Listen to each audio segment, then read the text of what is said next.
Ranikranjan. 17 Eco Contour.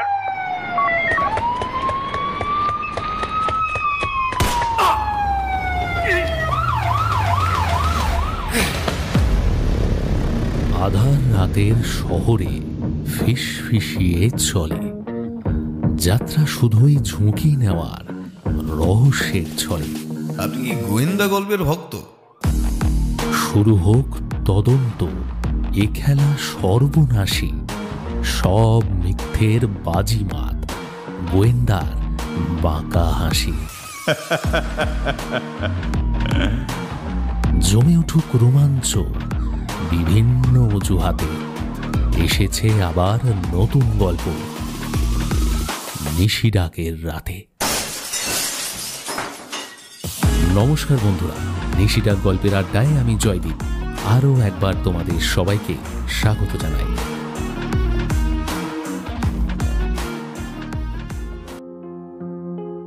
নমস্কার বন্ধুরা, নিশিডাক গল্পের আড্ডায় আমি জয়দীপ আরও একবার তোমাদের সবাইকে স্বাগত জানাই। কিংবদন্তি সাহিত্যিক স্বপন বন্দ্যোপাধ্যায়ের জন্ম কলকাতায়, সালটা 1947। গোয়েন্দা, ভৌতিক, অ্যাডভেঞ্চার, কল্পবিজ্ঞান কিংবা হাসির গল্পে সুসজ্জিত তার বিপুল সাহিত্য ভাণ্ডার, যার অন্যতম একটি রত্ন রহস্যভেদী মেঘনাদ। অসংখ্য নামিদামি পত্রিকায় যেমন বেরিয়েছে প্রচুর লেখা, তার সঙ্গে প্রায় 100টির কাছাকাছি বই তার প্রকাশিত হয়েছে বিভিন্ন সময়ে বিভিন্ন প্রকাশনা থেকে। পেয়েছেন অনেক পুরস্কার, এমনকি গত প্রায় 50 বছর ধরে আকাশবাণীর নিয়মিত নাট্যকার তিনি। তারই সৃষ্ট চরিত্র এই রহস্যভেদী মেঘনাদ। মেঘনাদ ভরদ্বাজ তার বন্ধু এবং সহকারী অর্ণবকে সঙ্গে নিয়ে সমাধান করেছে একের পর এক জটিল রহস্যের, গত দীর্ঘ প্রায় 45 বছর ধরে। রহস্যভেদী মেঘনাদের গোয়েন্দা অ্যাডভেঞ্চার সিরিজের 4র্থ খণ্ড থেকে আজকে আমাদের এই গল্প, জাল ছবির রহস্য। ভালো লাগলে কিন্তু অবশ্যই চ্যানেলটি সাবস্ক্রাইব করতে হবে, ভিডিওটিকে লাইক করে দিতে হবে, আর হ্যাঁ, তার সঙ্গে কমেন্ট করে জানাতে হবে যে আজকের গল্পটি কে কোথা থেকে শুনছ। তো চলো আর দেরি না করে শুরু করা যাক নিশিডাক গল্পের আড্ডার আজকের বিশেষ নিবেদন, সাহিত্যিক স্বপন বন্দ্যোপাধ্যায়ের কলমে রহস্যভেদী মেঘনাদ সিরিজের আজকের গল্প, জাল ছবির রহস্য।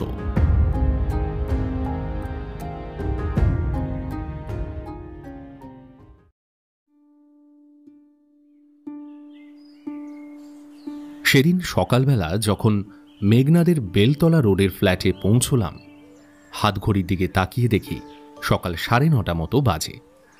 মেঘনাদ ওর বসার ঘরেই ছিল, কম্পিউটারের সামনে বসে ইন্টারনেট সার্চ করে চলেছে গভীর মনোযোগ দিয়ে। আমি ঘরে ঢুকেছি বোধহয় টের পেল না।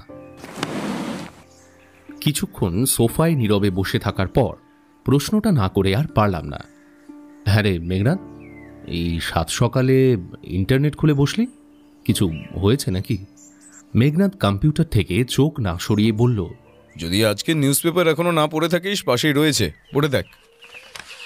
খবরের কাগজটা হাতে নিয়ে বললাম, কোন খবরটার কথা বলছিস? 3rd পেজের হেডলাইন। আচ্ছা দাঁড়া, পড়ে নি। এই খবরটা তো? দিল্লির পালাম এয়ারপোর্টে ধরা পড়েছে 17 শতকের এক অমূল্য মুঘল পেন্টিং, পাচারকারী গোপী খুরানা বেপাত্তা। খবরের কাগজে লোকটার চেহারার বর্ণনাও পাওয়া যাচ্ছে রে। বছর 40 বয়স, মাঝারি হাইট, মুখে ফ্রেঞ্চ কাট দাড়ি, চোখে চশমা, ঠিকানা সম্ভবত কলকাতা। একে গ্রেপ্তার করার জন্য পুলিশি অনুসন্ধান শুরু হয়েছে। দেখ অনুপ, নেট থেকে ছবিটা বার করেছি, ভালো করে দেখ। মেঘনাদ কম্পিউটারের স্ক্রিনের দিকে আঙুল দেখিয়ে বলল কথাটা। আমি সোফা ছেড়ে উঠে গিয়ে ওর পাশে দাঁড়ালাম, দেখলাম ছবিটা। চিত্রকলার সম্পর্কে জ্ঞান আমার খুব বেশি না হলেও বুঝতে অসুবিধে হলো না। এটি একটি অসাধারণ পেইন্টিং। ছবির বিষয়বস্তু মুঘল হারেমে প্রসাধনরত বেগম সাহেবা। রঙিন তুলির টানে অসাধারণ লাগছে ছবিটা। এই ছবি কার আঁকা জানিস? খাজা আব্দুল সামাদ, 17 শতকের মুঘল দরবারি চিত্রকার। শিল্পীর এ যাবৎ প্রাপ্ত চিত্রগুলির মধ্যে এটাই শ্রেষ্ঠ হিসেবে বিবেচিত হয়। ভাবা যায় এভাবে আমাদের দেশের কত শিল্প সম্পদ কিছু লোভী মানুষ সুযোগ পেলেই বিদেশে পাচার করে চলেছে। হ্যাঁ, মেঘনাদ উত্তরে কিছু বলতে যাচ্ছিল, তার আগেই মোবাইলটা বেজে উঠল। ফোনটা রিসিভ করলো মেঘনাদ। হ্যালো, মেঘনাদ ভরদ্বাজ বলছি। টেলিফোনের ওপ্রান্তে কে কি বলল বোঝা গেল না, তবে মেঘনাদকে বলতে শুনলাম, ঠিক আছে, চলে আসুন। হ্যাঁ, এইসব কথা সামনে বসেই শোনা ভালো। কিরে, নতুন কেস মনে হচ্ছে? মেঘনাদ তার স্বভাবচিত ভঙ্গিমাতেই হেয়ালি করে বলল, টালিগঞ্জে কাক মরল, গড়িয়াহাটে বৃষ্টি হল। মানে গড়িয়াহাট থেকে সুরিন্দর জয়সওয়াল কিছুক্ষণের মধ্যে এসে পড়বে। হ্যাঁ, তখনই সব জানতে পারবি। বলতে বলতেই কম্পিউটারটা শাট ডাউন করলো মেঘনাদ।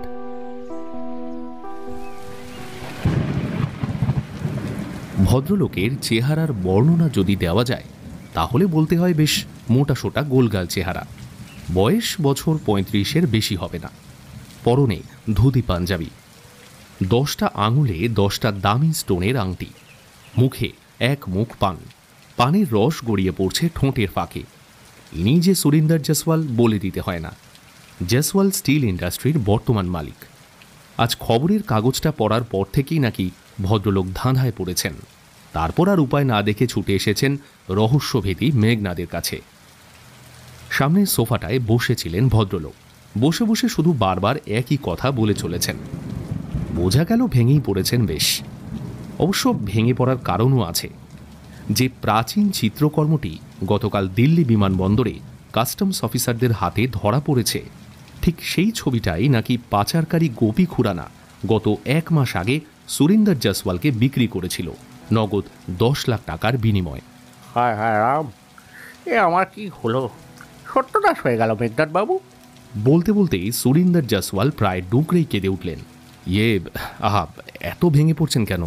আরে এখনো যদি ভেঙে না পড়বো তবে কখন ভাঙবো বলতে পারেন? ঠিক কথা, আপনার দুঃখের কারণ আমি বুঝেছি, কিন্তু বলুন তো, পালাম এয়ারপোর্টের কাস্টমসের হাতে ধরা পড়া ওই ছবি আপনাকে বিক্রি করেছিল গোপী খুরানা? আপনি নিশ্চিত? আরে হ্যাঁ বাবা, আরে আমাদের হিন্দি পেপারের বর্ণনা আরও ভালো বেরিয়েছে। সেম পিকচার, 17th সেঞ্চুরিতে মুঘল বাদশাহ আকবরের দরবারে আর্টিস্ট আব্দুস সামাদের আঁকা পেন্টিং। সুরিন্দরজি, আমাকে একটু ব্যাপারটা বুঝতে দিন। আয় রাম, আপনি এখনো বুঝলেন না মেঘনাদ বাবু? আচ্ছা, এটাও তো হতে পারে সুরিন্দরজি আপনাকে বিক্রি করার ছবিটাই আসল আর যেটা পাচার হচ্ছিল অ্যাবসার্ড। সুরিন্দর জয়সওয়াল সামনের টি পয়টার উপর একটা থাপ্পড় মেরে বললেন, এই বেটার ঝালিয়াত আমার মতো এক নবিশ আদমিকে আসল ছবি বিক্রি করে জাল ছবি পাচার করবে বিদেশে, এ নেই ওষাকটা। মেঘনাদ বাবু, আপনি কি বলেন? আচ্ছা, আপনি যে ছবিটা গোপী খুরানার কাছে কিনেছিলেন সেটা এখনো আপনার বাড়িতে আছে? হ্যাঁ হ্যাঁ জরুর, আমার ড্রয়িং রুমে টাঙিয়ে দিয়েছি। আর তখন কি জানতাম? তাহলে ছবিটা তো কোনো এক্সপার্টকে দিয়ে পরীক্ষা করালেই। ঠিক বলেছিস, সে কথাটা আমিও ভাবছিলাম। সুরিন্দরজি, সুরিন্দর জয়সওয়ালের মনে হলো মেঘনাদের এই প্রস্তাবটা ঠিক ভালো লাগেনি, উনি প্রস্তুত ছিলেন না। একটু দেঁতো হেসে বললেন, কিউ নেই, কবে যাবেন বলুন? আপনাকে ফোন করে জানাবো। এবার বলুন, ওই গোপী খুরানা লোকটির সঙ্গে আপনার পরিচয় হলো কি করে? এই কলকাতাতেই মেঘনাদ বাবু, ওই পেন্টিং কালেক্টর এই জীবনলাল ভট্টাচার্যের একটা পেন্টিং এক্সিবিশনে গেছিলাম, ওখানেই গোপী খুরানার সঙ্গে জান পেহচান হলো। জীবনলাল ভট্টাচার্য বিখ্যাত চিত্র সংগ্রাহক। অর্ণব, গত বছর আমরা ওর একটা পেন্টিং এক্সিবিশনে গিয়েছিলাম, তোর মনে আছে? হ্যাঁ, ওর কালেকশানে অনেক বিখ্যাত শিল্পীর ছবি আসে, ওই বিশেষ করে এই পুরনো কালের বিখ্যাত শিল্পীদের ছবি, ওইটাই ওর নেশা। কিন্তু সুরিন্দরজি, আপনি তো লোহা লক্করের কারবারি, এসব পেন্টিংয়ের নেশা। মেঘনাদের কথা শেষ হবার আগেই জয়সওয়ালজি হা হা করে হেসে উঠলেন। ঠোঁটের ফাঁক দিয়ে গড়িয়ে পড়ল পানের রস। তারপর ডান দিকের পকেটের ডিবে থেকে আরও 2টো সুগন্ধিযুক্ত পান মুখে পুরে বললেন, শোনেন মেঘনাদ বাবু, আজকের দিনে শুধু ব্যবসা করে সোসাইটিতে ইজ্জত মেলে না, এখন সবাই কালচার চায়, কালচার, বুঝতে পেরেছেন? হ্যাঁ, ঠিকই বলেছেন। ঘরে রবীন্দ্র রচনাবলীর পুরো ভলিউম সাজানো, অথচ 1 লাইনও পড়েনি, এমন মানুষের সংখ্যাও কম নয়। हाँ अर्णब बाबू ठीक बोले, हमी भी ये रवींद्र रचनावली का पूरा वॉल्यूम আমার ঘরে রেখে দিয়েছে, যাবেন তো দেখে নেবেন। সুরিন্দরজি বোধহয় আমার খোঁচা মারা কথাটা ঠিক ধরতে না পেরেই বললেন কথাটা। মেঘনাদ প্রসঙ্গ ঘুরিয়ে বলল, তা সেদিন জীবনবাবু পেন্টিংয়ের এক্সিবিশনে বুঝি ওই বিশেষ পেন্টিংটাও ছিল? দেখুন, আমিও অত বুঝি না, লেকিন ভালো লেগে গেল। আর ওই গোপী খুড়ানা ঠিক বুঝে নিল যে আর আমাকে জালে ফাঁসিয়ে দিল। লোকটা আসলে কে জেনেছেন? আর জীবনলালজির সেক্রেটারি। জীবনলাল তো হ্যান্ডিক্যাপ পারছে না, ওর সব কাজ তো ওই খুড়ানাই করে। আচ্ছা, নাম শুনে তো লোকটা পাঞ্জাবি মনে হচ্ছে। হতে পারে, লেকিন আমার চেয়ে ভালো বাংলা বলে। লোকটা যে জালিয়াত সন্দেহ নেই। সে কথা তো এখন বুঝছি মেঘনাথ বাবু, তো তখন কি জানতাম বলেন? সুরিন্দরজি কাঁচু মাচু মুখে বললেন, লোকটা এত ধূর্ত যে আমার মুখ দেখেই বুঝে দিল ওই মুঘল পেন্টিংটা আমার পছন্দ হয়েছে। আর তখন সে নিজে এসে আমাকে প্রপোজাল দিল, বুঝলেন? কি প্রস্তাব? বলল কি ওই রেয়ার কালেকশনটা জীবনলাল দিদিকে লুকিয়ে আমাকে চুপি চুপি বিক্রি করে দিবে যদি আমি ওই 10 লাখ রুপিয়া ওকে দিই। আপনিও রাজি হলেন আর চুপি চুপি পেন্টিং নিয়ে চলে এলেন, তাই তো? হ্যাঁ, আমার মাথায় ভূত চেপেছিল মেঘনাথ বাবু, ভূত। না হলে ওই লোভের ফাঁদে পা দিই? হ্যাঁ বলেন তো, 20 লাখ দিলেও এমন মুঘল পেন্টিং বাজারে মিলবে না। আমি খোঁজ নিয়েছি, আর তাই রাজি হয়ে গেলাম। আর দিন কয়েকের মধ্যে গোপী খুড়ানা টাকা গুনে নিয়ে ওই পেন্টিংটা আমার ঘরে পৌঁছে দিয়ে চলে গেল। তারপর হুবহু একই রকম আরেকটি ছবি আসল বলে বিদেশে পাচারের চেষ্টা করুন, তাই তো? আমি অবাক হব না যদি দুটি ছবির কোনোটাই আসল না হয়। সঙ্গে সঙ্গে যেন আঁতকে উঠলেন সুরিন্দর জয়সওয়াল। ভুলছেন কি মেঘনাথ বাবু? তবে তো সত্য হবে। সত্যকে নাশ করতে আপনি তো প্রশ্রয় দিয়েছেন সুরিন্দরজি। এখন দেখুন কোথাকার জল কোথায় দাঁড়ায়। আরও 2-4 কথার পর জয়সওয়ালজি বিদায় নিলেন। মেঘনাদ এবার ওর মোবাইলটা তুলে নিল টেবিল থেকে। কাকে যেন ফোন করবে। জিজ্ঞেস করলাম, কাকে ফোন করছিস রে? আমার বন্ধু অপরেশ সান্যাল। মানে তোর ওই আর্ট ক্রিটিক বন্ধু অপরেশ সান্যাল? হ্যাঁ বন্ধু, মনে হচ্ছে এ কেসে ওর সাহায্য খুব দরকার হবে। ভাবছি ওকে সঙ্গে নিয়ে সুরিন্দর জয়সওয়ালের বাড়িতে গিয়ে সেই খাজা আব্দুস সামাদের পেন্টিংটা দেখব। তুই যাবি তো? অবশ্যই, আমি সঙ্গে না গেলে তোর গল্পবাহক হবেটাকে? হ্যাঁ।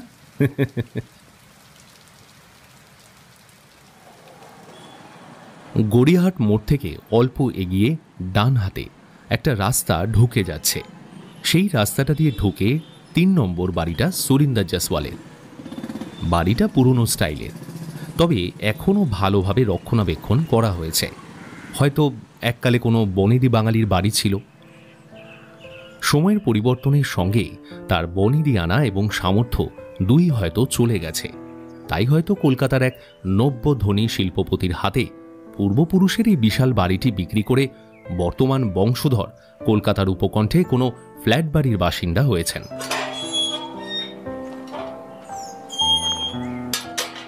এই সমস্ত ভাবতে ভাবতেই বাড়ির ভেতরে চলে এসেছি লোহার গেটটা পেরিয়ে। আমার সঙ্গে মেঘনাদ ছাড়াও রয়েছেন ওর সেই আর্ট ক্রিটিক বন্ধু অপরেশ সান্যাল। সুরিন্দরজি আমাদের সাড়ম্বরে অভ্যর্থনা জানালেন। তারপর সরাসরি নিয়ে গিয়ে বসালেন তার বিশাল ড্রয়িং রুমে।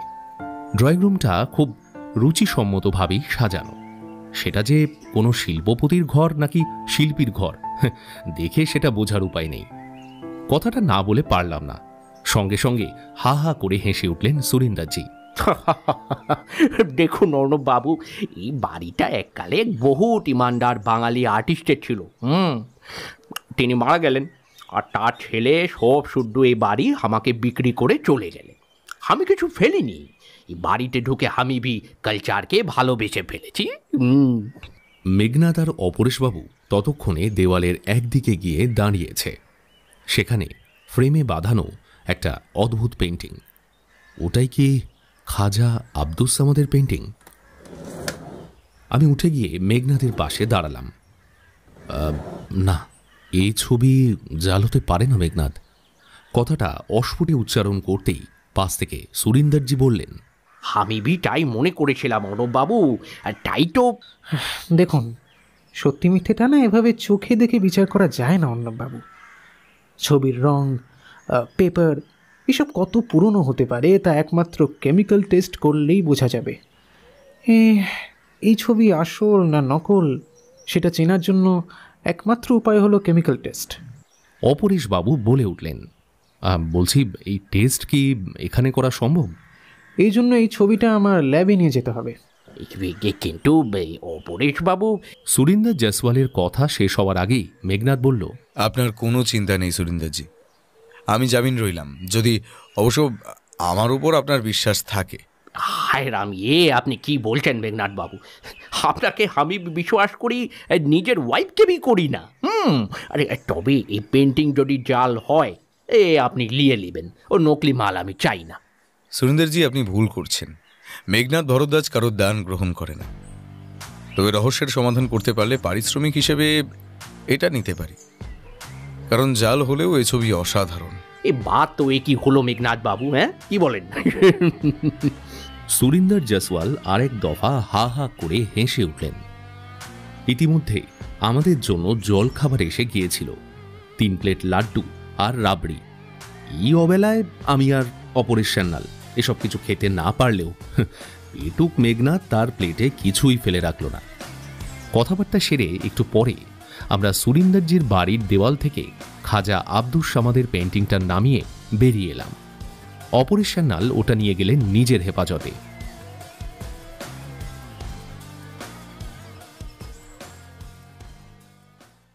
কলকাতার লেকটাউন এলাকায় জীবনলাল ভট্টাচার্যের নিজস্ব ফ্ল্যাট। জায়গাটা বেশ একটু চুপচাপই বলা যায়।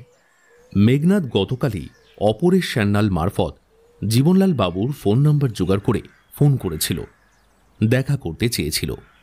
উনি দেখা করতে রাজি হয়েছেন। সেই মতোই আজ বিকেলবেলা ওর ফ্ল্যাটের সামনে হাজির হয়েছি আমরা দুজনে। তবে খুব আশ্চর্য লাগছে এটাই যে এত বড় একজন পেন্টিং কালেক্টর এখানে থাকেন, আশেপাশের মানুষ খোঁজটুকু পর্যন্ত রাখে না। কারণ বাড়িটার সামনে আসার আগে, অর্থাৎ ফ্ল্যাটের দরজার সামনে, আমরা বেশ কয়েকজনকে জিজ্ঞাসা করেছিলাম, কিন্তু তারা বলতে পারেননি। মেঘনাদ অবশ্য বলেছে, এরাই হলো আধুনিক ফ্ল্যাট কালচার বন্ধু। যত দিন যাচ্ছে মানুষ নিঃসঙ্গ হচ্ছে, আর সে নিঃসঙ্গতা কাটাতে এক শ্রেণীর মানুষ নিজেকে শুধু নানা ধরনের বিনোদনের মধ্যে নিজেকে ডুবিয়ে রাখতে চেষ্টা করছে।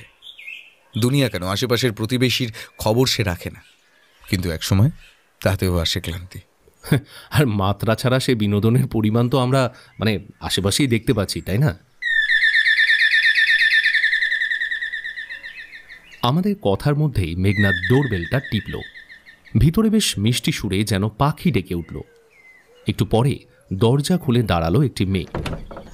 ফ্ল্যাটের কাজের মেয়ে বলেই মনে হলো। ভ্রু কুচকে নিরস কণ্ঠে বলল, কাকে চান? জীবনলাল বাবু আছেন? আগে থেকে ফোন করে না এলে উনি কারোর সঙ্গে দেখা করেন না। আমার সঙ্গে ওর ফোনে কথা হয়েছে, আসতে বলেছেন। ও, আসুন। মেয়েটি এবার আমাদের ভিতরে নিয়ে গিয়ে একটি ঘরে বসালো। তারপর মনে হয় খবর দিতে গেল। ড্রয়িং রুমটা বেশ ছিমছাম। সোফা সেট, টিপয়, দেওয়াল ঘেঁষে একটা ছোট বুককেস, তার উপরে সুন্দর একটা কিউরিও। তবে ঘরের মধ্যে সবচেয়ে আগে যেটা চোখে পড়ে সেটা হলো দেওয়াল জোড়া একটা অয়েল পেন্টিং।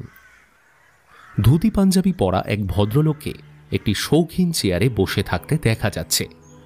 আশ্চর্য জীবন্ত ছবি। মনে হয় মানুষটা এখনই যেন হেসে উঠে দাঁড়াবেন। কি জীবন্ত ছবি দেখছিস মেঘনাথ? হ্যাঁ। হঠাৎ পেছনে একটা ঘর ঘর শব্দ হতে ঘাড় ঘুরিয়ে তাকালাম। দেখলাম হুইল চেয়ারে বসে এক বৃদ্ধ নিজেই চেয়ারটা চালিয়ে ঘরে ঢুকছেন। যদিও সামনে এসে হুইল চেয়ারটা থামতে মনে হলো অতটাও বৃদ্ধ নন। চেহারা একহারা, এক মাথা রুক্ষ সাদা চুল, দাড়ি গোফের বালাই নেই। কেউ বলে না দিলেও বুঝতে অসুবিধে হয় না যে ইনি জীবনলাল ভট্টাচার্য। দেওয়ালে ওই ছবিটা ওরই আত্মপ্রতিকৃতি, তবে ছবিটার মানুষটার বয়স অনেকটাই কম। আমরা কিছু বলার আগেই সেই ভদ্রলোক দুহাত জোর করে মেঘনাদের উদ্দেশ্যে বলল, নমস্কার, আপনি তো সেই রহস্যবেদী মেঘনাদ, আর আপনি তো অর্ণব সেন, শার্লক হোমসের যেমন ওয়াটসন। জীবনলাল বাবুর কথার ধরনে না হেসে পারলাম না। মেঘনাদ বাবু, আপনার ফোন পেয়ে খুব খুশি হয়েছি। কদিন থেকেই ভাবছিলাম আমি নিজেই আপনাকে ফোন করব, কিন্তু বুঝতেই পারছেন খোড়া মানুষ, চলাফেরার বিশেষ সামর্থ্য নেই। মেঘনাদ কিন্তু ভদ্রলোকের এই উচ্ছ্বাসে তেমন আমল না দিয়ে সামনের দেওয়াল জোড়া অয়েল পেন্টিংটার দিকে তাকিয়ে বলল, অসাধারণ আপনার আঁকা। ওই একটি ছবি বলে দেয় কত উঁচু দরের শিল্পী আপনি। দেখলাম মেঘনাদের প্রশংসা শুনে জীবনলাল বাবুর মুখে যেন একটা বিষণ্ণতার ছায়া চকিতে উঠেই মিলিয়ে গেল। একটা চাপা দীর্ঘশ্বাস ফেলে শুধু বললেন, ওটাই আমার শেষ আঁকা। ততক্ষণে কাজের মেয়েটি আমাদের তিনজনের জন্য সামনে টি পয়টার উপর কফি রেখে গেছে। আমরা সোফায় বসলাম। মেঘনাদ একটা কফির কাপ তুলে নিয়ে বলল, একটা কথা আপনাকে জিজ্ঞেস করতে পারি? নিশ্চয়ই। ওই ছবিটা আপনার শেষ আঁকা বললেন কেন? তারপর কি আপনি আর ছবি আঁকেননি? না, এরপর আমার জীবনে এক মর্মান্তিক দুর্ঘটনা ঘটে যায়। এক রোড অ্যাক্সিডেন্টে একই সঙ্গে আমার স্ত্রী আর একমাত্র ছেলেকে হারাই। পা দুটো পঙ্গু হয়ে যায়। তারপর থেকেই আমার জীবনের সব রং হারিয়ে গেছে মেঘনাদ বাবু। কিন্তু পেইন্টিং কালেকশনের ছবিটা ছাড়তে পারেননি, তাই তো? এই হবি তো আমার এক পুরুষের নয়। ছেলেবেলায় যখন দারভাঙ্গায় থাকতাম তখন থেকেই দেখেছি বাবার হবি ছিল পুরনো পেন্টিং এবং নানান রকম কিউরিও সামগ্রী সংগ্রহ করা। দেখতে দেখতে সে নেশা আমারও চেপে বসেছিল, আর সেই সঙ্গে ছবি আঁকার নেশাটাও। হ্যাঁ, তার মানে আপনার আদি বাড়ি বিহারের দারভাঙ্গায়। কলকাতায় এলেন কবে? বছর 10 আগে স্ত্রী পুত্রকে হারাবার পর আর সেই ভিটে মন বসল না। সব বেচে দিয়ে চলে এলাম কলকাতায়। এই লেকটাউনে ফ্ল্যাটটা নিলাম। এখন আমি একা, সম্পূর্ণ একা। জীবনলাল বাবু যখন তার জীবনের কথা বলছিলেন আমি তাকিয়েছিলাম ভদ্রলোকের দিকে। ভদ্রলোকের চোখে মুখে একটা চাপা অসহায়তা আর অভিমান আছে, অথচ এই বয়সেও বেশ মিষ্টি চেহারা বলা যায়। বয়সও ঠিক বোঝা যায় না, 60 থেকে 80 যে কোনো একটা সংখ্যা হতেই পারে। মেঘনাদের কথায় আমার চিন্তাসূত্র ছিন্ন হলো। জীবনলাল বাবু, আপনি আমায় ফোন করার কথা কেন ভেবেছিলেন সেটাই বরং আগে বলুন। কথাটা গুরুতর। হয়তো ব্যাপারটা পুলিশকেই আগে জানানো উচিত ছিল, কিন্তু আমার মনে হলো আপনি আমায় যথার্থ সাহায্য করতে পারবেন। আপনি কি আপনার স্টুডিও থেকে খাজা আব্দুস সামাদের মুঘল পেন্টিংটা হারিয়ে যাওয়ার কথা বলছেন? ও ইয়েস, ইমপ্রেসিভ। আপনি সত্যিই বুদ্ধিমান মেঘনাদ বাবু। আমার সেক্রেটারি গোপী খুরানা আমার সঙ্গে বিশ্বাসঘাতকতা করেছে। আপনার কাছে কি অরিজিনাল পেন্টিংটা আছে? 7 দিন আগেও ছিল, তবে এই বিশেষ সংগ্রহটি আমার নয়, আমার ঠাকুরদার। বাবাও একজন প্রাচীন চিত্র সংগ্রাহক ছিলেন। আমার স্টুডিওর বেশিরভাগ ছবি তারই সংগ্রহ।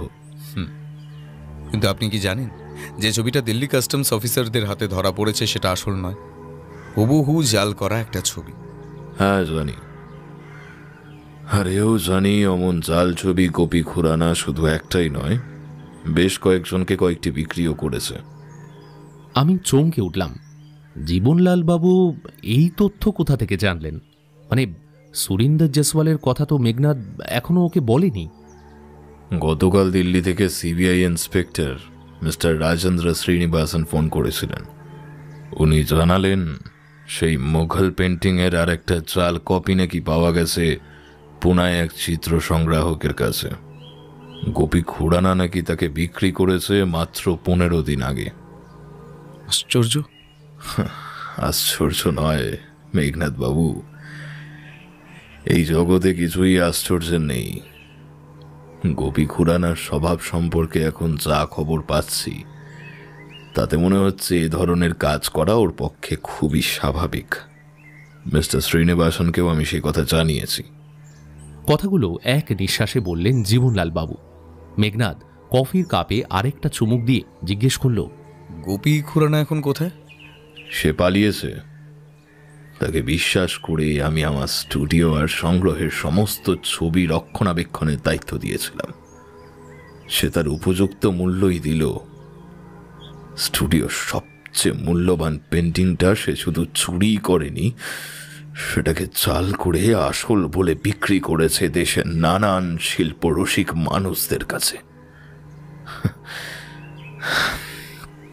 অথচ জানেন, এই গোপী খুরানাকে, যাকে বলে রাস্তা থেকে তুলে এনে আমি বড় করেছিলাম, এই নিজের হাতে আঁকা শিখিয়েছি ওকে আমি। তারপর বিশ্বাস করে আমার ভান্ডারের সব দায়িত্ব ওর হাতে তুলে দিয়েছি। এখন বুঝতে পারছি, দুধ কলা দিয়ে কালসাপ পুষেছিলাম আমি।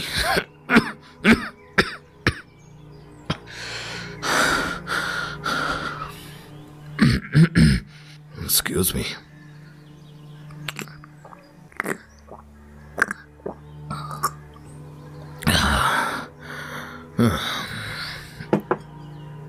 কয়েক মুহূর্ত চুপ করে রইল মেঘনাদ, তারপর বলল, গোপী খুরানার সঙ্গে শেষবার কবে দেখা হয়েছিল আপনার? দিন 7 আগে, মুম্বাই শহরে ছবির প্রদর্শনী সেরে আসার পরে। এসব প্রদর্শনীর ব্যাপারে কিছুকাল যাবৎ ওর অত্যাধিক উৎসাহ লক্ষ্য করতাম। আমি কখনোই বাধা দিইনি। মেঘনাদ কফিটা শেষ করে কাপ নামিয়ে রেখে বলল, এবারে প্রদর্শনীর পর ওই বিশেষ ছবিটা ছিল কিনা দেখেছেন? আগেই বলেছি, ওর ওপর আমার একটা বিশ্বাস ছিল, কিন্তু এবার ফিরে আসার পর ওর ব্যবহারে কেমন একটা পরিবর্তন আমার চোখে পড়েছিল। কিরকম পরিবর্তন? ঠিক বলতে পারবো না। ওর আচরণের মধ্যে কেমন একটা জড়তা, আমায় সবসময় এড়িয়ে চলা। তারপর হঠাৎই কোনো কিছু না বলে নিরুদ্দেশ হয়ে গেল। আর এরপরই স্টুডিওতে ছবি স্টক মেলাতে গিয়ে দেখলাম আমার সেই বিখ্যাত খাজা আব্দুস সামাদের ছবিটা সমেত বেশ কয়েকটা মূল্যবান পেন্টিং নেই। আমি কি করব ভাবছি, ঠিক এমন সময় কাগজে বেরোলো দিল্লির পালাম এয়ারপোর্টে কাস্টমস অফিসারদের হাতে পড়েছে ছবিটা। আচ্ছা, গোপী খুরানার কোথায় কি আছে জানেন? আত্মীয় স্বজন বলতে ভূভারতে ওর কেউ আছে বলে তো জানি না। ওর পূর্বপুরুষের বাস ছিল লাহোরে। দেশভাগের বছর কয়েক পরে সদ্যজাত গোপীকে নিয়ে ওর মা চলে আসেন ভারতবর্ষে। যখন উনি মারা যান তখন গোপী খুবই ছোট, রাস্তার ওপর খড়ি দিয়ে এঁকে ভিক্ষে করত। ওর মধ্যে শিল্প প্রতিভার সম্ভাবনা দেখে আমি ওকে তুলে এনেছিলাম। তখন কি কল্পনাও করতে পেরেছি ও তার প্রতিভাকে জালিয়াতির কাজে লাগাবে। ছোট্ট নিঃশ্বাস ফেললেন জীবনলাল বাবু। কয়েক মুহূর্ত কেউ কোনো কথা বললাম না। তারপর নীরবতা ভেঙে আমি বললাম, তবে একটা কথা স্বীকার করতেই হবে, গোপী খুরানা যত বড় জালিয়াতি হোক, সে কিন্তু খুব উঁচু দরের শিল্পী। আরে, তার এত প্রতিভা আছে জেনেই তোকে একদিন রাস্তা থেকে তুলে এনে আশ্রয় দিয়েছিলাম অর্ণববাবু। নিজের হাতে পেন্টিং শিখিয়েছি ওকে, স্টুডিওর সমস্ত ভার ওর হাতে তুলে দিয়েছি। তার প্রতিদান, তার ভালোই প্রতিদান দিল সে। ও হ্যাঁ, ভালো কথা। আর একটা কথা শুনুন। কি কথা? মজার কথা হলো, পুনার যে ভদ্রলোককে জাল ছবি বিক্রি করা হয়েছে, সেই ভদ্রলোক নাকি একজন নাম করা আর্ট ক্রিটিক। তবুও তিনি সেই জাল ছবি ধরতে পারেননি। দিল্লি এয়ারপোর্টের ঘটনাটার পরই তার সন্দেহ হয় এবং তখন তিনি পরীক্ষা করে বুঝতে পারেন। এইসব কথা আমাকে মিস্টার শ্রীনিবাসনী জানিয়েছেন। জীবনলাল বাবু, আপনি আমায় গোপী খুরানার একটা সাম্প্রতিক ফটো দিতে পারেন? যদিও তার চেহারার একটা বর্ণনা খবরের কাগজে পড়েছি, তবুও। হ্যাঁ, ওর অনেক ফটো আমার কাছে আছে। বলতে বলতেই জীবনলাল বাবু তার হুইল চেয়ারটা চালিয়ে নিয়ে চলে গেলেন ঘরের দেওয়ালের খুব কাছাকাছি বুক শেলফটার কাছে। ওখানে একটা ড্রয়ার খুলে বার করলেন একটা খাম। তার মধ্যে থেকে একটা ফটো নিয়ে মেঘনাদের দিকে এগিয়ে দিয়ে বললেন যে এটাই তার নাকি সর্বশেষ ফটো, মাত্র 1 মাস আগে তোলা। তাকিয়ে দেখলাম পাশাপাশি দুজনের ছবি। এই ঘরেই হুইল চেয়ারে বসে রয়েছেন জীবনলাল বাবু, আর তার পাশে দাঁড়িয়ে রয়েছেন গোপী খুরানা, মুখে ফ্রেঞ্চ কাট দাড়ি, চোখে চশমা। জীবনলাল ভট্টাচার্যের ফ্ল্যাট থেকে চলে আসার আগে ওর স্টুডিওটা ঘুরে দেখলাম। দেখে মুগ্ধই হলাম বলাই বাহুল্য। দেওয়াল জুড়ে সব মূল্যবান ছবি, অনেকগুলি বেশ পুরনো। দেখলেই বোঝা যায় বহু বছর ধরে এগুলি দেশ বিদেশ থেকে সংগ্রহ করা হয়েছে। পাশাপাশি জীবনলাল বাবুর নিজের হাতে আঁকাও কিছু ছবি রয়েছে। ভদ্রলোক সত্যিই একসময় গুণী শিল্পী ছিলেন। যে ছবিটি গোপী খুরানা চুরি করেছে, দেওয়ালে সেই ছবির জায়গাটা ফাঁকাই পড়ে আছে দেখলাম। হুইল চেয়ারে আমাদের ফ্ল্যাটের দরজা পর্যন্ত এগিয়ে দিয়ে জীবনলাল বাবু বললেন, মেঘনাদ বাবু, ওই চুরি যাওয়া ছবিটা আমার ভীষণ প্রিয় ছিল। যদি সেটা ফিরিয়ে এনে দিতে পারেন, আপনার ইচ্ছে মতো পারিশ্রমিক আমি দিতে রাজি। মেঘনাদ কোনো জবাব দেয়নি। ও ঠোঁটের কোণে ফুটে উঠেছে সেই দুর্বোধ্য হাসিটা, যে হাসির রহস্য আজও আমার অজানা।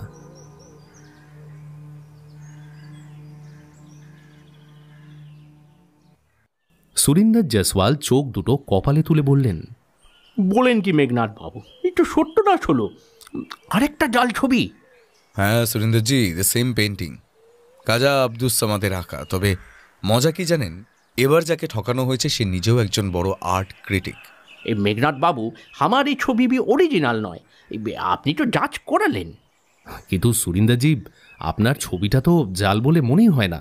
মানে অপূর্ব ছবি, এত নিখুঁতভাবে আঁকা হয়েছে, এমনকি পুরনো ছবির বিবর্তনটুকু নিখুঁতভাবে ধরা পড়েছে। ঠিকই বলেছিস, কিন্তু মশাই, এই ঝুটা মাল ঘরে রাখলে লোকে আমার কালচারে ঠুটো করবে। মেঘনাথ বাবু, পছন্দ হয়তো এই ছবি আপনি এখনই নিয়ে যান। আপনাকে তো আগেই বলেছি, জাল হলেও এই পেন্টিংয়ের আমি কদর করি, আর এটা আমি নিয়ে যাব যদি এই কেসটা সেটেল করতে পারি। তখন আপনার মত বদলাবেন না তো?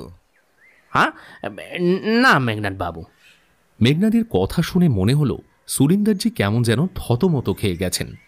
এরপর মেঘনাদ ওর পকেট থেকে জীবনলাল ভট্টাচার্যের ফ্ল্যাট থেকে পাওয়া সেই জয়েন্ট ফটোটা বার করে সুরিন্দর জয়সওয়ালের সামনে ধরল, বলল, দেখুন তো এদের চিনতে পারেন কিনা। সুরিন্দরজি ফটোটা দেখে চমকে উঠলেন। স্যার, এই ফটো আপনি কোথায় পেলেন? আরে এ তো গোপী খুরানা, ফ্রেঞ্চ কাট দাড়ি, চশমা। আচ্ছা, এই পাশের লোকটি কে বলুন তো? ও তো জীবনলাল ভট্টাচার্য, পেন্টিং কালেক্টর। আচ্ছা সুরিন্দরজি, আপনি তো গোপী খুরানার সঙ্গে কিছুটা মিশেছেন, ওর ব্যবহার কেমন ছিল? Very fine, like gentleman. ভালো অ্যাক্টিং করছে কিন্তু মেঘনাথ বাবু আমার সঙ্গে। ওর ধান্দা আমি কিছু বুঝতে পারিনি। আর ওর কণ্ঠস্বর কেমন ছিল? You mean voice? কিছুটা ওই ধরুন হাসকি, মেয়ে মানুষদের মতো। I C. মেঘনাদ মনে মনে কি যেন ভাবল, তারপর উঠে দাঁড়িয়ে বলল, এখন চলি সুরিন্দরজি, ঠিক সময় আপনাকে ফোন করব। জরুর জরুর।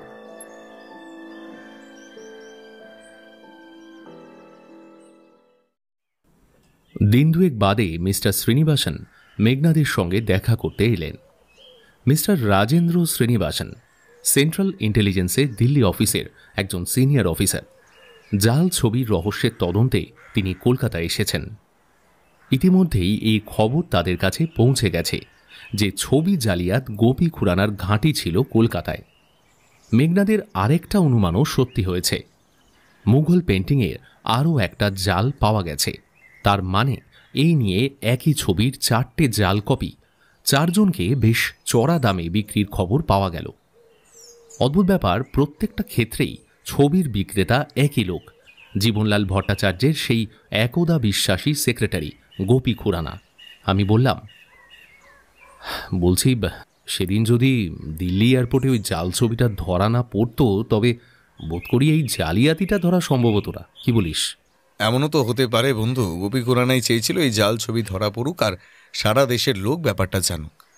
এবার শুধু আমি নই, সামনে বসা মিস্টার শ্রীনিবাসও অবাক হলেন। বললেন, এ আপনি কি বলছেন মিস্টার ভরদ্বাজ? কোনো জালিয়াতের পক্ষে কি এমন কাজ করা আদৌ সম্ভব? মেঘনাদ অবশ্য ততক্ষণে প্রসঙ্গ বদলে ফেলেছে। নিজের চিবুকে হাত বুলোতে বুলোতে বলল, মিস্টার শ্রীনিবাসন, এ কেসে যদি আপনি সত্যি আমার সাহায্য চান তবে একটা খবর আমায় চটপট জোগাড় করে দিতে হবে। আরে ইয়েস বলুন না। এই কেসে আপনার পরামর্শ ও সব রকম সাহায্যের জন্য উপরতলা থেকে জরুরি নির্দেশ আছে। বলুন আমায় ঠিক কী করতে হবে? মেঘনাদ তার বুকের বাঁদিকের পকেট থেকে জীবনলাল ভট্টাচার্য আর গোপী খুড়ারার ওই জয়েন্ট ফটোটার একটা কপি বার করে সেটা মিস্টার শ্রীনিবাসের হাতে দিয়ে বলল, এই দুজনের অতীত জীবন সম্পর্কে আমার সমস্ত খবর চাই। ওকে, জাস্ট গিভ মি 3 days। 3 দিনের মধ্যে আপনি খবর পাবেন। ওকে। বলতে বলতেই মিস্টার শ্রীনিবাসন উঠে দাঁড়ালেন। তারপর আরও দু একটা কথার পর ঘর ছেড়ে চলে গেলেন। উনি চলে যেতেই মেঘনাদ ওর সেলফোনটা হাতে তুলে নিল। আমি জিজ্ঞেস করলাম, আচ্ছা এবার এখন কাকে ফোন করছিস বলতো? হ্যাঁ, শ্রীমন্ত স্টুডিওর মালিক শ্রীমন্ত সরকারকে। আমার পুরনো বন্ধু, এ সময় ওকে আমার খুব দরকার। ইতিমধ্যেই কয়েকটা দিন কেটে গেছে। একদিন মেঘনাদের সঙ্গে একেবারেই দেখা হয়নি। আসলে আমিও কাজের ঝামেলায় এদিকে আটকেছিলাম, আর ও ভীষণ ব্যস্তভাবে নানা দিকে ঘুরে বেড়াচ্ছে।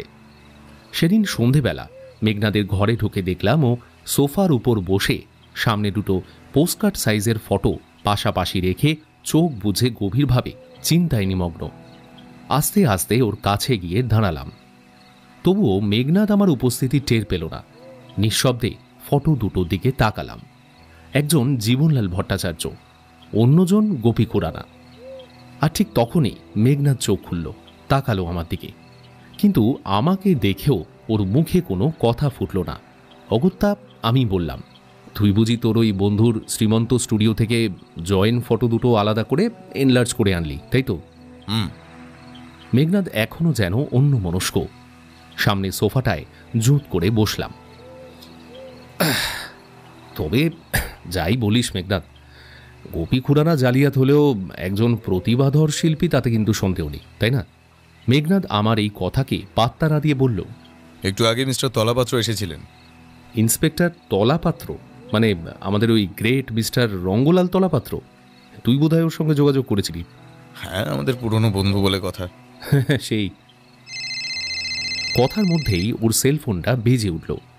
মেঘনাদ রিসিভ করলো ফোনটা। হ্যালো, মিস্টার শ্রীনিবাসন, কি বললেন? বিহারের দারভাঙ্গার জীবনলাল ভট্টাচার্যের অতীত সম্পর্কে খোঁজ নিয়েছেন?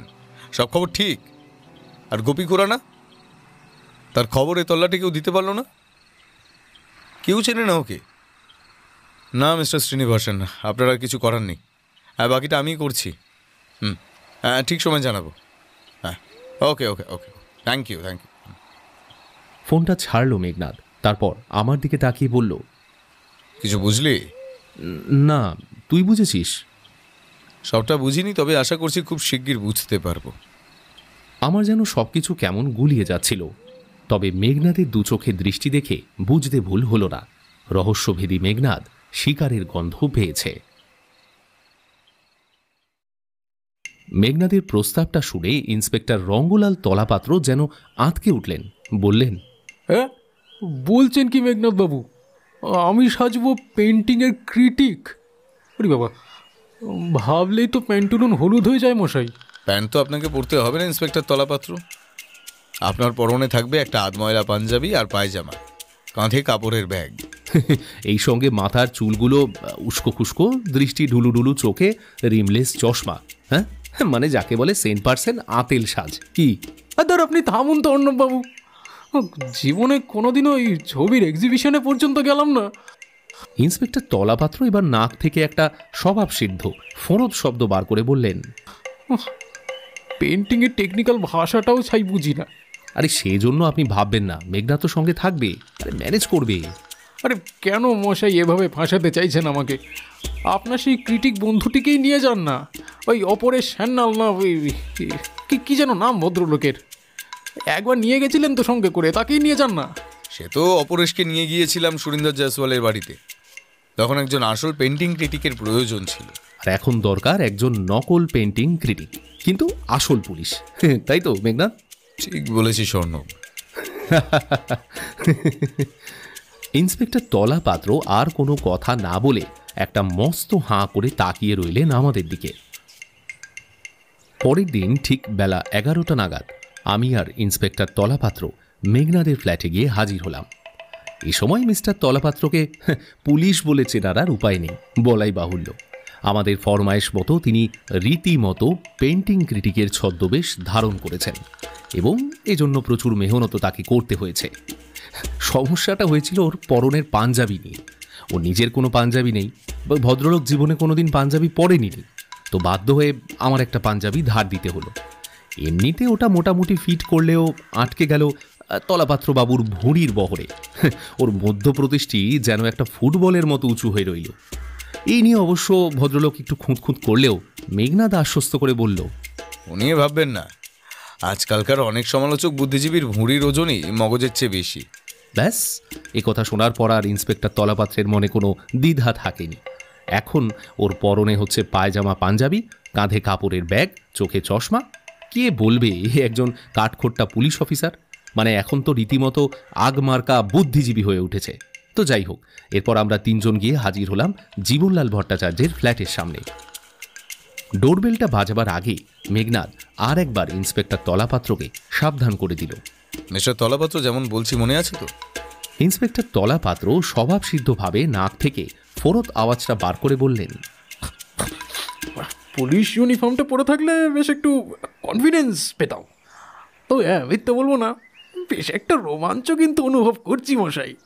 কিন্তু মেঘনাদ, আমরা এখন জীবনলাল বাবুর ফ্ল্যাটে হানা দিচ্ছি কেন? মানে তুই কি মনে করিস যে গোপী খুরানা লোকটাকে জীবনলাল ভট্টাচার্য নিজেই ওর ফ্ল্যাটে আটকে রেখেছেন? হ্যাঁ? মেঘনাদ আমার কথার কোনো উত্তর না দিয়ে ডোরবেলটা বাজালো। বাইরে থেকে শুনলাম সেই সুরেলা ধ্বনিতে ভেতরে কলিং বেল বাজল। আর একটু পরেই আগের দিনের মতোই সেই কাজের মেয়েটা ফ্ল্যাটের দরজা খুলে মুখটা বাড়ালো। জীবনলাল বাবু আছেন? হ্যাঁ আছে, ভেতরে এসে বসুন, আমি খবর দিচ্ছি। আমরা ভেতরে ঢুকলাম। আগের দিন এখানে বসেছিলাম। মেঘনাদ গিয়ে দাঁড়ালো সামনের দেওয়ালের সেই বিরাট অয়েল পেন্টিংটার সামনে, কিন্তু ছবিটার দিকে একদৃষ্টে তাকিয়ে কি যেন ভাবছেও। কথাটা জিজ্ঞেস করার আগে মেঘনাদ আমার দিকে তাকালো। অনুপ, লক্ষ্য কর, ওই বড় ছবিটা খুব সম্প্রতি নিচে নামিয়ে আবার নতুন করে টাঙানো হয়েছে। কি করে বুঝলি? বলি, ছবিটা ঠিক আগের জায়গায় নেই, আর সে কারণেই দেওয়ালে ছবির আগের দাগটা দেখা যাচ্ছে। ইন্সপেক্টর তলাপাত্র, আপনি কি বলেন? ইন্সপেক্টর তলাপাত্র ততক্ষণে উঠে গিয়ে দাঁড়িয়েছেন মেঘনাদের পাশে। ওর কথার উত্তরে উনি শুধুমাত্র ওর পুরনো অভ্যেস মতো নাক দিয়ে ফোরত আওয়াজটা করলেন। নমস্কার, সুস্বাগতম। তিনজনেই একসঙ্গে ফিরে তাকালাম। আমাদের কথার মধ্যেই জীবনলাল ভট্টাচার্য কখন যে নিঃশব্দে হুইল চেয়ার চালিয়ে ঘরে ঢুকেছেন লক্ষ্য করিনি। জীবনলাল বাবু এরপর মিস্টার তলাপাত্রের পা থেকে মাথা পর্যন্ত চোখ বুলিয়ে নিলেন। মেঘনাদ বলল, ইনি রঙ্গলাল তলাপাত্র, একজন চিত্ররসিক। আমার মুখে আপনার কথা শুনে আপনার পেন্টিং সংগ্রহ দেখতে এসেছে, যদি না অবশ্য আপনার আপত্তি থাকে। জীবনলালবাবু মনে হলো কয়েক সেকেন্ড স্থির দৃষ্টিতে মিস্টার তলাপাত্রের চোখের দিকে তাকিয়ে রইলেন। তারপর হেসে উঠে বললেন, এ তো আমার পরম সৌভাগ্য। আসুন মিস্টার তলাপাত্র, আপনাকে আমার স্টুডিওটা দেখিয়ে দিই। ভদ্রলোকের সঙ্গে আমরা ওর স্টুডিওতে ঢুকলাম। বিশাল একটা হলঘর, অন্তত 40 ফুট বাই 40 ফুট তো হবেই। দেওয়ালের চারিদিকে ঝোলানো রয়েছে অসাধারণ সব শিল্পকীর্তি। আগের দিনও অবশ্য এই স্টুডিওতে ঢুকেছিলাম, কিন্তু শিল্প রসিকের বারবার এখানে এসে ঢুকলেও মন তৃপ্ত হবে না, এ আমি জোর দিয়ে বলতে পারি। ইন্সপেক্টর তলাপাত্রের মতো মানুষ, অর্থাৎ যিনি নাকি কোনোদিন ছবির প্রদর্শনীতেই যাননি, তিনিও দেখলাম বিস্ফারিত দৃষ্টিতে দেওয়ালের ছবিগুলো দেখছেন। অজান্তেই মুখ থেকে বেরিয়ে এলো, অপূর্ব। তারপর জীবনলাল বাবুর দিকে তাকিয়ে বললাম, আচ্ছা, এই সব ছবি কি আসল, মানে অরিজিনাল পেন্টিং? নিশ্চয়ই, এর প্রতিটি ছবি শিল্পরসিক মহলের প্রশংসা পেয়েছে। ওই যে ওই দিকের ছবিটা দেখছেন, ওটি 15 শতাব্দীর এক জার্মান শিল্পী লেচনারের আঁকা। আমার ঠাকুরদা অনেক কষ্টে এটা সংগ্রহ করেছিলেন। ছবিটা দেখুন, পাপ পুণ্য ধরিত্রীর বুকে দেবদূতের আগমন। দারুণ ছবি।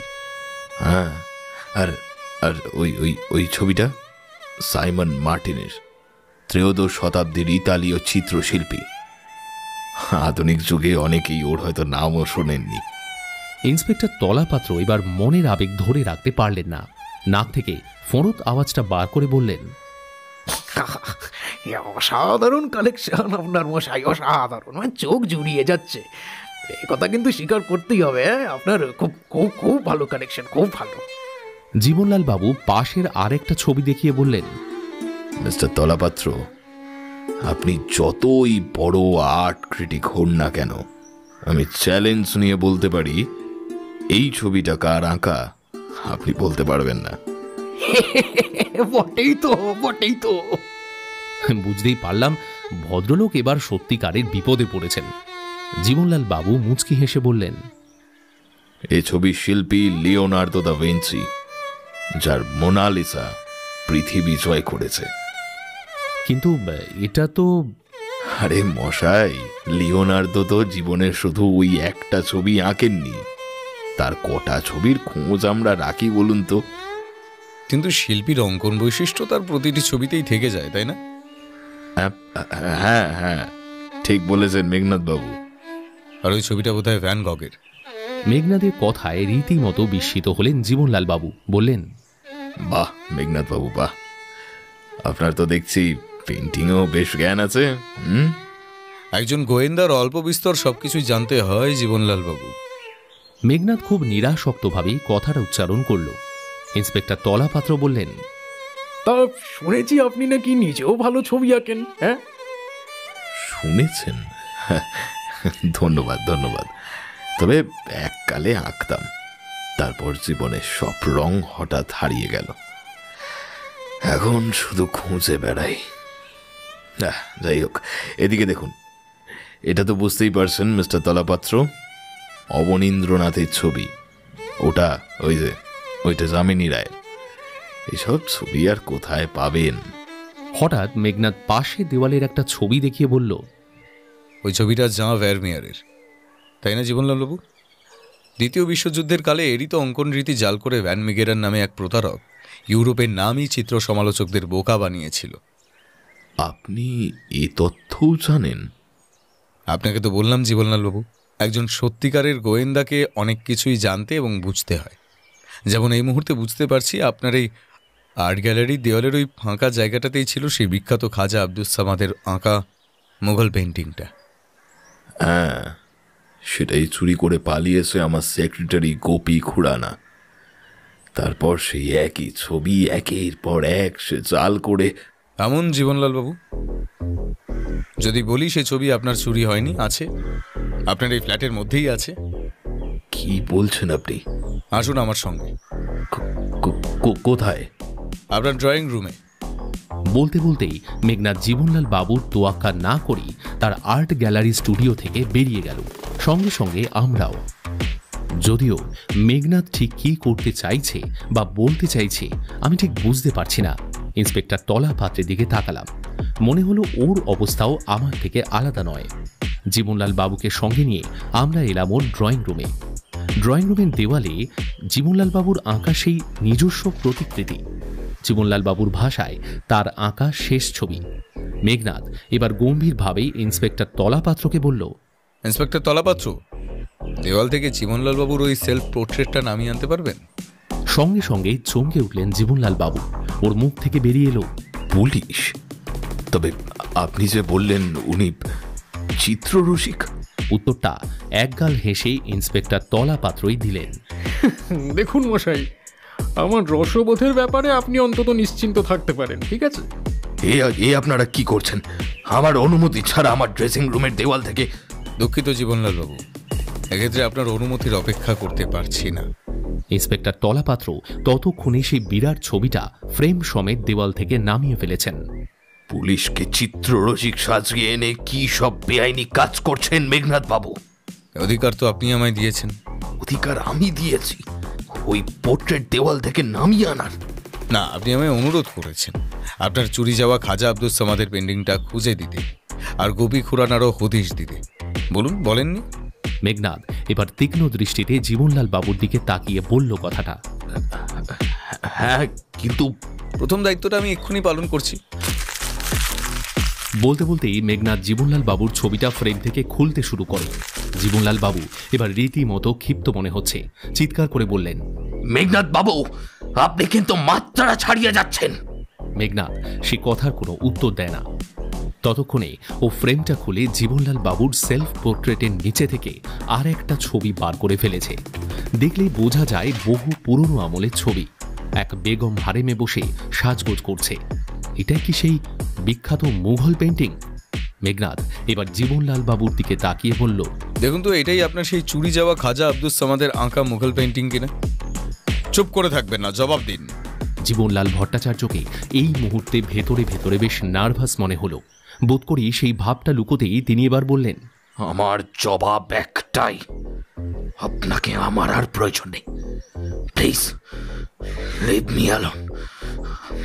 কিন্তু জল যে অনেক দূর গড়িয়ে গেছে জীবনলাল বাবু। যে খেলাটা আপনি শুরু করেছেন, এবার সেটা শেষ করার পালা আমার। সে খেলা আমার শেষ করতেই হবে। মেঘনাদের দিকে তাকিয়ে চমকে উঠলাম। ওর চোয়াল দুটো শক্ত হয়ে উঠেছে, চোখের দৃষ্টি তীক্ষ্ণ। ওর এই ভঙ্গির সঙ্গে আমি পরিচিত। বাঘ শিকার ধরার আগে বোধ হয় এমনই টান টান সতর্ক হয়ে ওঠে। এখন আর কেউ ওকে নিবৃত্ত করতে পারবে না। খেলা? কি খেলার কথা বলছেন মেঘনাদ বাবু? ম্যাজিকও বলতে পারেন। ম্যাজিক? গোপী ঘোড়ানাকে ভিড়িয়ে আনার ম্যাজিক। কি মেঘনাদ বাবু, ভুল বললাম? দেখা গেল ইন্সপেক্টর রঙ্গলাল তলাপাত্র হেঁয়ালিতে কম যান না। খট করে একটা শব্দ। তাই তো, সত্যি অবাক কাণ্ড। জীবনলাল ভট্টাচার্য উত্তেজনার বশে নিজের স্বরূপ প্রকাশ করে ফেলেছেন। তার পা দুটোতে কোনো ত্রুটি নেই। সুস্থ মানুষের মতোই তিনি দাঁড়িয়ে আছেন ঘরের মধ্যে।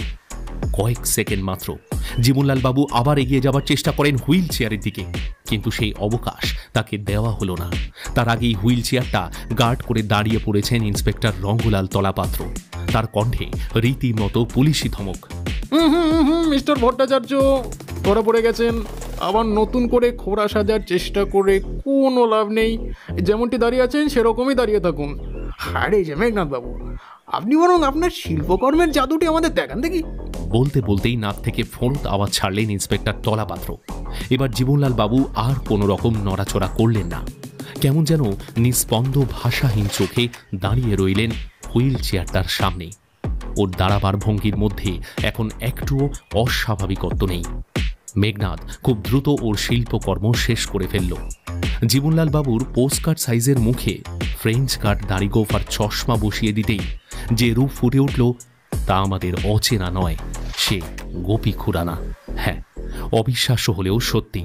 ছবিতে যতটুকু পার্থক্য ছিল, মেঘনাদ ফটোর নাকের পাশে কালো তিলটা এঁকে দিতেই হুবহু মিলে গেল।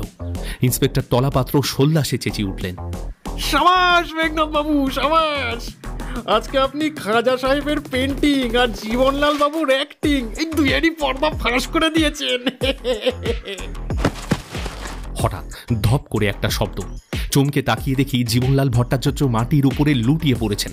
ওর মুখ থেকে ফেনা বেরোচ্ছে, দু চোখ বিস্ফারিত, চোখের মনি স্থির। ইন্সপেক্টর তলাপাত্র এক লাফে জীবনলাল বাবুর সামনে পৌঁছলেন। কয়েক সেকেন্ডে কবজিটা ধরে থাকলেন, বুকে কান পাতলেন। তারপর উঠে দাঁড়িয়ে ফোঁস করে একটা দীর্ঘশ্বাস ছেড়ে বললেন, সিরিয়াস সেরিব্রাল অ্যাটাক। অ্যারেস্ট করার সময়টুকু দিলেন না যে। মেঘনাদকে এভাবে ভেঙে পড়তে আগে কখনো দেখিনি।